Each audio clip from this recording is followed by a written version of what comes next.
எனதன்பு மேச ராசிக்கார நேயர்களுக்கு எனது இனிய வணக்கங்க. நம்ம இன்னைக்கு வீடியோ பதிவுக்குள்ள முழுமையா போறதுக்கு முன்னாடி முருகரை மனதார வணங்கிட்டு வீடியோ பதிவுக்குள்ள போகலாங்க.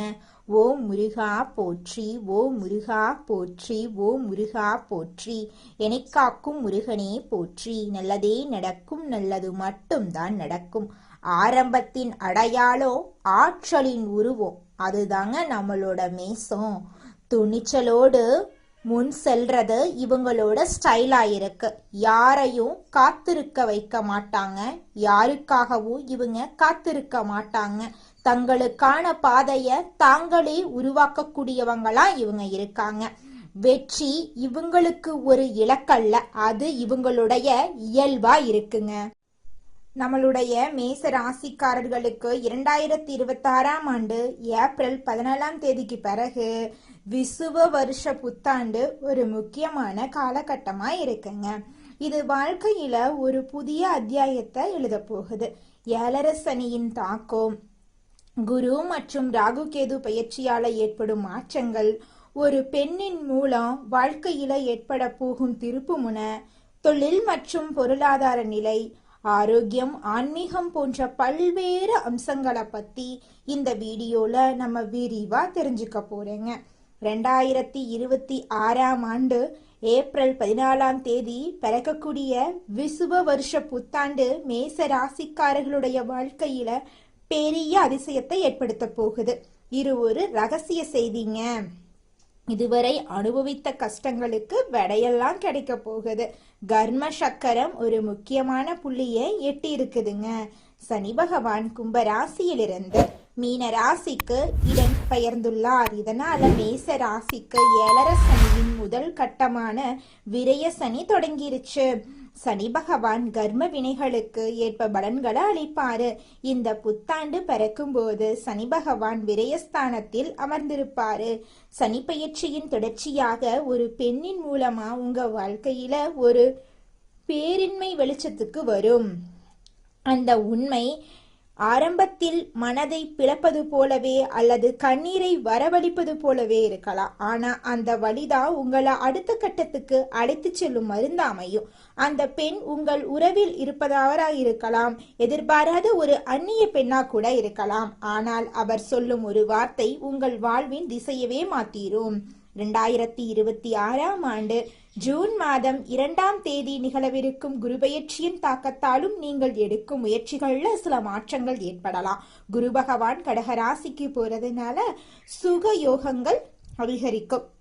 இது உங்கள் தாயார் வலியுறவுகளில் மேன்மையை ஏற்படுத்தும். வீடு வாகன யோகங்களையும் கொண்டு வரும். அதே சமயம் முதலீடுகள்ல அதிக கவனம் தேவைப்படும். வெளியூர் பயணங்கள் உங்களுக்கு புதிய வாய்ப்புகளை தரக்கூடுங்க. நீங்கள் ஒருவருக்கு உதவி செய்திருப்பீங்க, ஆனா அதே நபர் உங்களுக்கு தெரியாம உங்களுக்கு எதிராக வேலை செஞ்சிருப்பாங்க. இது உங்களின் பலவீனம் இல்ல, இது சனி பகவான் உங்கள் பொறுமைய சோதிக்க வைத்த கர்ம பரீட்சைங்க. மேச ராசிக்காரர்களின் ஜாதகத்துல 12ஆம் இடம் என்பது விரயஸ்தானம், மோட்சஸ்தானம். நீங்க கடந்த காலங்கள்ல செய்த உழைப்புக்கான பலன்கள் இப்போது சுப விரயங்களாக மாறப்போகுது. ஏழரை சனி என்பது உங்களை பயமுறுத்துவதற்காக அல்லங்க, உங்களை செதுக்குவதற்காகவே வருது. நீங்க மற்றவர்களை முழுமையாக நம்பி ஏமாந்த காலங்கள் இனி உங்களுக்கு விழிப்புணர்வை கொடுக்கும். ஒரு நபர் உங்களை சோதனைக்கு உள்ளாக்குவார், ஆனா அதன் மூலமா உங்க உண்மையான பலம் என்ன அப்படிங்கறது உங்களுக்கு தெரிய வரும். நீங்கள் மௌனமாக துன்பத்தை அனுபவித்த நாட்களுக்கு பலனாக இப்போது உங்களுக்கு மனமுதிர்ச்சி கிடைக்க போகுது. சனி பகவான் உங்களை நிதானமாக செயல்பட வைப்பாருங்க. அந்த நிதானமே உங்க வெற்றிக்கான சூட்சமாயிருக்கும். யாரை நம்பணும், யாரை தவிர்க்கணும் என்ற ஞானம் உங்களுக்குள்ள தானாகவே பிறக்குங்க. இனி என்னால மற்றவர்களுக்காக என்ன அழித்து கொள்ள முடியாது, எனக்குன்னு ஒரு எல்லை வேண்டும் என்ற அந்த ஒரு எண்ணமே உங்கள் வாழ்க்கைய மாற்றும் விதையா மாறிடுங்க. தேவையற்ற அலைச்சல்கள் அதிகரித்தாலும் அது உங்களுக்கு ஒரு புதிய அனுபவத்தை தருங்க. உங்கள் உதவி தேவைப்பட்ட போது மட்டும் உங்களை தேடி வந்தவங்க இனி உங்கள் வாழ்க்கையிலிருந்து மெதுவாக விலகிடுவாங்க. இது உங்களுக்கு ஒரு இழப்பாக தெரிந்தாலும் உண்மையில விரயசனி உங்கள் வாழ்க்கையிலிருந்து தேவையற்ற மனிதர்களை அகற்றும் பாதுகாப்பு வளையமா இதை பார்க்கணுங்க. இந்த புதிய மாற்றத்திற்கு ஒரு பெண் கருவியாக இருப்பா. அவள் சொல்லும் ஒரு சிறிய செய்தி உங்கள் மனதிலே பல காலங்களாக பூட்டி கிடந்த ரகசிய கதவுகளை திறக்கும். ஜோதிட ரீதியாக பார்த்தா மேச ராசியின் ஜாதகத்துல சந்திரன் ஒரு முக்கியமான காரணியாக இருக்காரு. சந்திரன் அப்படின்னா மனம் மற்றும் உணர்வுகள். அந்த பெண் உங்கள் மனதுக்கு கண்ணாடியா திகழ்வாள்.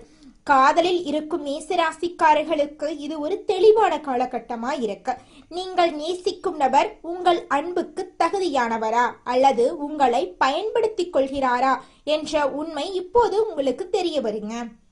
திருமண வாழ்க்கையில் இருக்கிறவங்களுக்கு இதுவரை சொல்லப்படாத பல இயக்கங்கள் இந்த ஆண்டின் நடுப்பகுதியில வெளிப்படையா பேசப்படும். கணவன் மனைவி இடையே சிறு கருத்து வேறுபாடுகள் வரலாம்.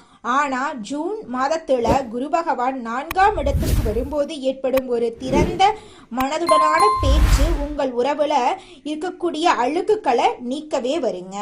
தொழில் மற்றும் வியாபாரத்தை பொறுத்தவரை மேச ராசிக்காரர்கள் முதலீடுகள்ல மிகவும் கவனமாக இருக்கணும். விரயசனி என்பதால தேவையற்ற செலவுகள் வந்து சேரும். புதிய தொழில்களை தொடங்கும் போது ஒரு முறைக்கு 2 முறை யோசிக்கிறது நல்லது.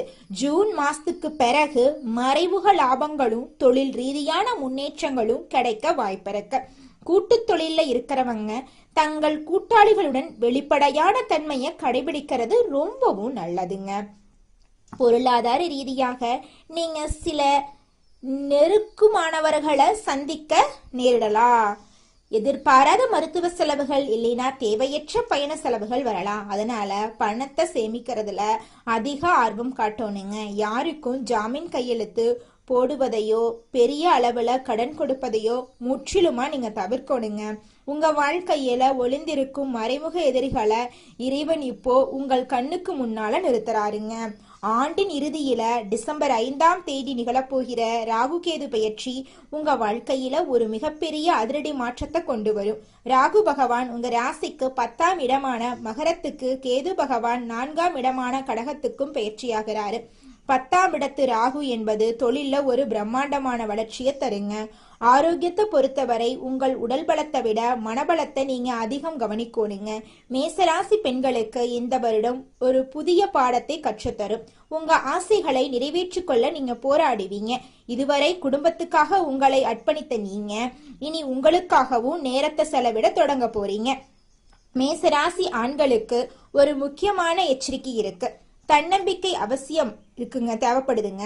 அது புடிவாதமாகவோ தலைகணமாகவோ மாறிடக்கூடாது. உங்களோட தன்னம்பிக்கை மற்றவர்களின் ஆலோசனைகளை கேட்டு செயல்படுறது 7.5 சனி காலத்துல உங்களுக்கு பாதுகாப்பா இருக்கும். அவசரப்பட்டு பெரிய முதலீடுகளை செய்யாதீங்க. தெரிந்தோ தப்பு செய்யறவங்களுக்கு துணை போயிடாதீங்க. உங்க ரகசியங்களை யார்கிட்டையும் முழுமையா பகிர்ந்துராதீங்க. கஷ்டங்கள் வந்தாலும் அதை கண்டு அஞ்சக்கூடாது. நீங்க ஒவ்வொரு கஷ்டமும் உங்களுக்கு ஒரு பெரிய பாடத்தை கற்றுத்தருங்க. உங்கள் நம்பிக்கை தான் உங்கள் ஆயுதம். அந்த ஆயுதம் எப்போதுமே கீழே போடக்கூடாது. சனிக்கிழமைகள்ல ஆஞ்சநேயர் வழிபாடு செய்யறது ரொம்பவும் அவசியங்க. தினமும் உங்க வீட்டுக்கு பக்கத்துல இருக்கக்கூடிய ஆஞ்சநேயர் ஆலயத்துக்கு போயிட்டு ஆஞ்சநேயர் கிட்ட உங்க வாழ்க்கையில இருக்கக்கூடிய நிறை குறைகளை சொல்லிக்கிட்டு வாங்க. கூடிய விரைவில் உங்க வாழ்க்கையில இருக்கக்கூடிய அனைத்து துன்பங்களும் காணல் நீரா கரைஞ்சு போயிரும். உங்களுடைய எண்ணம் போல உங்க வாழ்க்கையில நல்லது மட்டும்தாங்க நடக்கும். கெட்டது அப்படிங்கிற பேச்சுக்கெல்லாம் துளி கூட இடம் கிடையாதுங்க. ஓம் முருகா போற்றி, ஓம் முருகா போற்றி, ஓம் முருகா போற்றி. அடுத்ததாக நம்முடைய மேசம் ராசியில் இருக்கக்கூடிய ஒவ்வொரு நட்சத்திரக்காரர்களுக்கும் இந்த மாதம் எப்படி அமைஞ்சிருக்கு அப்படின்னு தெரிஞ்சுக்கலாங்க. நம்மளோட மேசம் ராசியில் இருக்கக்கூடிய முதலாவது நட்சத்திரம் அஸ்வினி. உங்களுக்கு இந்த மாதம் எப்படி அமைஞ்சிருக்கு அப்படின்னு தெரிஞ்சுக்கலாங்க. இந்த மாதம் உறவினர்கள் வகையில தவிர்க்க முடியாத சுப செலவுகள் நீங்க சுமக்க நேரிடலாம். அதை கண்டு நீங்க அச்சப்படக்கூடாதுங்க. முக்கியமான பயணமும் முக்கிய பிரமுகர்களின் சந்திப்பும் உங்க வாழ்க்கையில இந்த காலகட்டத்துல உண்டாக போகுதுங்க. அந்த சந்திப்பு உங்களோட எதிர்காலத்துக்கு நல்ல ஆசீர்வாதமா இருக்க போகுது. சிலர் கூட்டு முயற்சிகள்ல லாபம் தேடலாம். சிலர் குடும்பத்தினரோடு கூட்டு தொழில் செய்து தொழிலில் லாபம் பார்க்கலாம். உங்களோட குடும்பத்தில் இது நாள் வரைக்கும் தடைபட்ட அனைத்து காரியங்களுமே இனி வரக்கூடிய காலங்களில் தங்கு தடையின்றி இனிதே நடைபெறப் போகுது. உங்கள் கையில் பணப்புழக்கம் அதிக அளவில் இருக்க போகுதுங்க. அடுத்ததாக நம்மளோட மேசம் ராசியில் இருக்கக்கூடிய நட்சத்திரம் பரணி. உங்களுக்கு இந்த மாதம் எப்படி அமைஞ்சிருக்குன்னு பார்க்கலாங்க. இந்த மாதம் ஆரோக்கியம் நல்ல விதமாக இருக்க போகுதுங்க. தொழில், வேலை, உத்தியோகத்தில் வெற்றி ஏற்படும். சேமிப்பு அதிகரிக்குங்க. உங்கள் உழைப்பும் நம்பிக்கையும் உங்களுக்கு முழுமையான பலனையும் திருப்தியையும் தேடித்தரப்போகுது. எதிர்ப்பும் இடையூறும் ஒருபுறம் இருந்தாலும் உங்களின் தன்னம்பிக்கையாலையும் தைரியத்தாலையும் நீங்கள் போராடி வாழ்க்கையில் வெற்றி பெற போறீங்க. உங்கள் வாழ்க்கையில் இது நாள் வரைக்கும் இருந்த அனைத்து பிரச்சனைகளுக்கும் படிப்படியாக தீர்வு கிடைக்க போகுது. உங்களுடைய ஆசைகள் கனவுகள் எல்லாமே நிறைவேற போகுதுங்க. உங்களோட வாழ்க்கையே சொர்க்க வாழ்க்கையாக மாறப்போகுதுங்க. அடுத்ததாக நம்முடைய மேசம் ராசியில் இருக்கக்கூடிய நட்சத்திரம் கார்த்திகை 1ஆம் பாதம். உங்களுக்கு இந்த மாதம் எப்படி அமைஞ்சிருக்குன்னு பார்க்கலாங்க. இந்த மாதம் கடமைகளை காப்பாற்றுவீங்க. பொருளாதாரத்தில் பிரச்சனை இருந்தாலும் உங்களுடைய முயற்சியின் மூலமாக பொருளாதாரத்தில் நல்ல விதமான மாற்றங்கள் வரும். உங்களுடைய குடும்பத்தில் சுபகாரியங்கள் நடக்கும். உங்கள் குடும்பத்தில் இது நாள் வரைக்கும் இருந்த அனைத்து பிரச்சனைகளும் இனி வரக்கூடிய காலங்களில் காணல் நீராக கரைஞ்சு போகுது. உங்களுடைய மனக்கவலைகள் மறைய போகுது. மனசில் ஒரு தெளிவு பிறக்க போகுது. உங்களுடைய உடல்நிலை ஆரோக்கியமாக இருக்க போகுதுங்க. திருமணம் ஆகாதவங்களுக்கு திருமண தடை நீங்கி உங்களுக்கேற்ற சரியான வாழ்க்கை துணையோடு திருமணம் நடக்க போகுதுங்க. நல்லதே நடக்கும். நல்லது மட்டும்தாங்க நடக்கும். கந்த சஷ்டி விரதம் இருந்து முருகனை வணங்குனீங்கன்னு வச்சுக்கங்க, உங்கள் வாழ்க்கையில் இருக்கக்கூடிய அனைத்து பிரச்சனைகளும் குறைஞ்சு போயிடும். வாழ்க்கையில் அமைதி ஏற்படும். மனசில் அமைதி உண்டாகும். இந்த உலகத்தில் யாருங்க கோடீஸ்வரன்? கோடி கோடியா பணம் வச்சிருக்கிறவங்களா, பிடிச்ச உணவுகளை சாப்பிட்றவங்களா, பிடிச்ச உறவுகள் கிட்ட பேசுறவங்களா? இதுல யாருமே கோடீஸ்வரன் கிடையாதுங்க. யார் ஒருத்தவங்க நோய் நொடி இல்லாம மனக்கவலை இல்லாம நிம்மதியா தூங்குறாங்களோ அவங்க தாங்க இந்த உலகத்திலேயே சிறந்த கோடீஸ்வரன். அப்பேற்பட்ட கோடீஸ்வரன் ஆகக்கூடிய யோகம் உங்களுக்கு இந்த மாதம் அமைஞ்சிருக்குதுங்க. உங்க வாழ்க்கையில இனி வரக்கூடிய காலங்கள்ல கவலை கண்ணீர் அப்படிங்கிற பேச்சுக்கெல்லாம் துளி கூட இடம் கிடையாதுங்க. இது நாள் வரைக்கும் உங்களுடைய மனசில் இருந்த மனக்கவலைகள் எல்லாம் இனி வரக்கூடிய காலங்கள்ல காணாம போகுதுங்க. நீங்க சந்தோஷமான ஆரோக்கியமான வாழ்க்கைய இனி வரக்கூடிய காலங்கள்ல வாழ போறீங்க. உங்க வாழ்க்கையில சந்தோஷம் நிலைச்சிருக்க போகுதுங்க. எதையும் சமாளிச்சு குறுகிய காலத்துல வாழ்க்கையில முன்னுக்கு வரக்கூடிய திறன் கொண்ட மேசம் ராசிக்கார அன்பர்களே, இந்த மாதம் எதையும் சமாளிக்கும் திறமை உண்டாகும். அடுத்தவங்களோட செய்கை உங்களுக்கு கோபத்தை ஏற்படுத்தலாம். அதனால நிதானமா இருக்கிறது நல்லதுங்க. சொந்த காரியங்கள்ல தாமதம் ஏற்படலாம். சின்ன விஷயங்களால மனநிறைவை அடைவீங்க. எதிர்பாலினரிடம் பழகும்போது கவனம் தேவை. தொழில் வியாபாரத்தில் இருந்த போட்டிகளெல்லாம் குறைஞ்சு போயிடும். மருந்து, ரசாயனம் போன்ற தொழில்களில் எதிர்பார்த்த லாபம் கிடைக்கலாம். உத்தியோகத்தில் இருக்கிறவங்க அலுவலகம் தொடர்பான காரியங்களில் ஈடுபடும் போது அவசரப்படாமல் நிதானமாக செயல்படுறது காரிய வெற்றியை உண்டாக்கும். எளிதில் மற்றவங்களோட பழக போறீங்க. குடும்பம் தொடர்பான கவலைகள் எல்லாம் ஏற்படும். அதை கண்டு நீங்கள் அச்சப்படக்கூடாது. குடும்ப செலவை சமாளிக்க பணவரத்து இருக்கும். எதிர்பார்த்த உதவிகள் கிடைக்கும். மனசுல ஆன்மீக எண்ணங்கள் ஏற்படும். வாழ்க்கை துணை மூலமா மகிழ்ச்சி உண்டாகுங்க. உறவினர்கள் நண்பர்கள் மத்தியில உங்களோட மதிப்பும் மரியாதையும் கூடும். பெண்களுக்கு அடுத்தவங்க செயல்களால உங்களது கோபத்தை தூண்டுவதா இருக்கலாம். அதனால நிதானமா செயல்படுறது உங்க வாழ்க்கைக்கு நன்மை தருங்க. எந்த பிரச்சனையையும் சமாளிக்கும் திறமை உங்களோட மனசுல கூட போகுது. கலைத்துறையினர் நன்மை தீமை பற்றிய கவலை இல்லாமல் எதையுமே செய்ய முற்பட போறீங்க. நட்பு வட்டத்தில் நிதானமாக பழகிறது நல்லதுங்க. உற்சாகமாக இருப்பீங்க. டெக்னிக்கல் சார்ந்த துறையில் நல்ல பேர் உங்களுக்கு கிடைக்கும். அரசியல் துறையினர்களுக்கு எதிலுமே வெற்றி கிடைக்கும். செயல்களில் வேகம் உண்டாகுங்க. புத்தி சாதுரியத்தால் அறிவும் திறனும் அதிகரிக்கும்.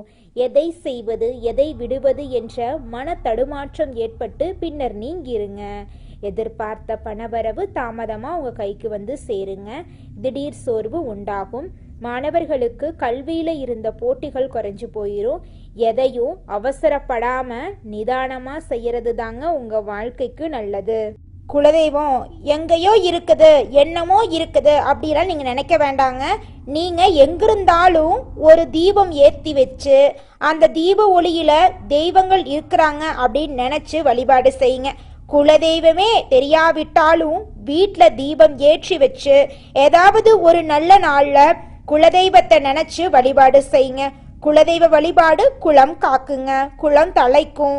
முதல்ல குலதெய்வம், அப்புறம் இஷ்டப்பட்ட தெய்வம், அப்புறம் உங்களுக்கு விருப்பப்பட்ட தெய்வங்க. எந்த கோயிலுக்கு போனாலும் என்ன பண்ணாலும் ஏற்றமில்லை அப்படின்னு நீங்கள் சொல்லுவீங்க. தினமும் எந்திரிச்ச உடனே சூரிய பகவானை நமஸ்காரம் பண்ணுங்க. அவங்களுடைய அனுகிரகம் இருந்தா போதும். மற்ற கிரகங்கள் எல்லாம் சாதகமா இல்லைனா கூட பரவாயில்ல, அந்த சூரியனுடைய பிரகாசம் உங்க வாழ்க்கையவே பிரகாசமா மாத்திருங்க. அந்த வெளிச்சம் உங்களை வந்து சேருங்க. உங்க வாழ்க்கையில் இருக்கக்கூடிய கண்ணீரெல்லாம் கரைஞ்சு போயிருங்க. உங்கள் வாழ்க்கையில் மேலும் நல்லதெல்லாம் நடக்க நீங்கள் செய்யக்கூடிய பரிகாரம் என்னன்னு பார்த்தீங்கன்னா, உங்கள் வீட்டுக்கு பக்கத்தில் இருக்கக்கூடிய கண்ணு தெரியாத குழந்தைங்களுக்கு உங்களால் முடிஞ்ச உதவிகளை செஞ்சுக்கிட்டு வாங்க. உதவி செய்யணும் அப்படிங்கிறதுக்காக நீங்கள் லட்சக்கணக்கில் செலவு பண்ணணும் அப்படிங்கிற அவசியம் கிடையாது. உங்களால் முடிஞ்ச அளவுக்கு ஒரு பேனா வாங்கித்தாங்க, ஒரு பென்சில் வாங்கித்தாங்க. இந்த உதவியை செய்கிறதன் மூலமாக உங்கள் வாழ்க்கையில் நீங்கள் செஞ்ச பாவங்கள் எல்லாம் குறைய போகுது. உங்களுடைய வாழ்க்கையே சொர்க்க வாழ்க்கையாக மாறிடுங்க. நல்லதே நடக்கும். நல்லது மட்டும்தான் நடக்கும். நன்றி, வணக்கம்.